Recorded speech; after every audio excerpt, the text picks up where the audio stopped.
ওই যে দেখুন, চমৎকার একটা ভিডিও, খুব ভালো একটা ভিডিও, খুব শিক্ষণীয় একটা ভিডিও। ভিডিওটা শেষ পর্যন্ত দেখবেন, অনেক ভালো একটা শিক্ষা আছে এর মধ্যে।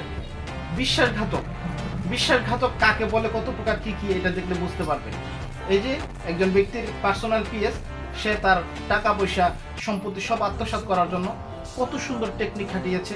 টাকা দিয়ে লোক ভাড়া করেছে, সে পানির মধ্যে নেশা জাতীয় ওষুধ মিশিয়ে দিচ্ছে, সেটা তার মালিককে দিবে, মালিক খেয়ে অজ্ঞান হয়ে যাবে, তারপরে সে তার টাকা পয়সা সব কিছু নিয়ে লুটে চলে যাবে।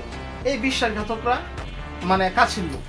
আমরা সবসময় এই ভিডিওটা থেকে ভালো একটা শিক্ষা নিতে পারি, সেটা হচ্ছে মানে বিশ্বাসঘাতকতা যারা করে তারা বেশিরভাগ হয়ে কাছের লোক, নিজের লোক, আপন লোক। এই আপন লোকরাই মূলত এই বিশ্বাসঘাতকতা করে। কিন্তু সৃষ্টিকর্তা যখন চায় কারো ক্ষতি করবে না, তখন তাকে কোনো না কোনোভাবে উদ্ধার করে। ওই যে দেখেন, রাস্তায় দাঁড়িয়ে থাকা একজন মহিলার হাতে একটা গ্লাস আয়না ছিল, সে আয়নায় সে দেখতেছে যে তার পিএস কি করতেছে। সবকিছু দেখে দেখেন, খুব ভালো লাগবে ভিডিওটা, শেষ পর্যন্ত দেখেন, খুব ভালো লাগবে। মানে আমার কাছে এত ভালো লাগছে ভিডিওটা, ডুয়েট ভিডিও আমি সহজে করি না, কিন্তু এই ভিডিওটা দেখার পরে আমার মনে হয়েছে একটা ভিডিও করা দরকার, এবং এই ভিডিওটা থেকে একটা শিক্ষাও নেওয়া দরকার আমাদের। আমরা আমাদের কাছে যত মানুষই থাকুক, তাদের ব্যাপারে সবসময় চোখ কান খোলা রাখবো, চোখ কান খুলে চলতে হবে।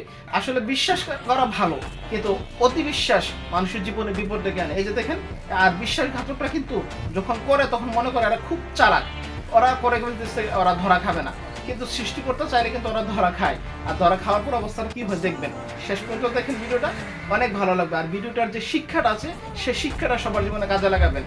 নিজের কাছের মানুষ হোক আর যত আপনজন হোক, তার ব্যাপারে চোখ কান খোলা রাখবেন, কখনো অন্ধবিশ্বাস করবেন না।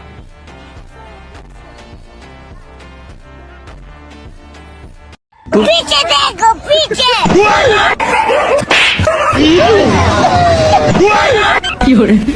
हेलो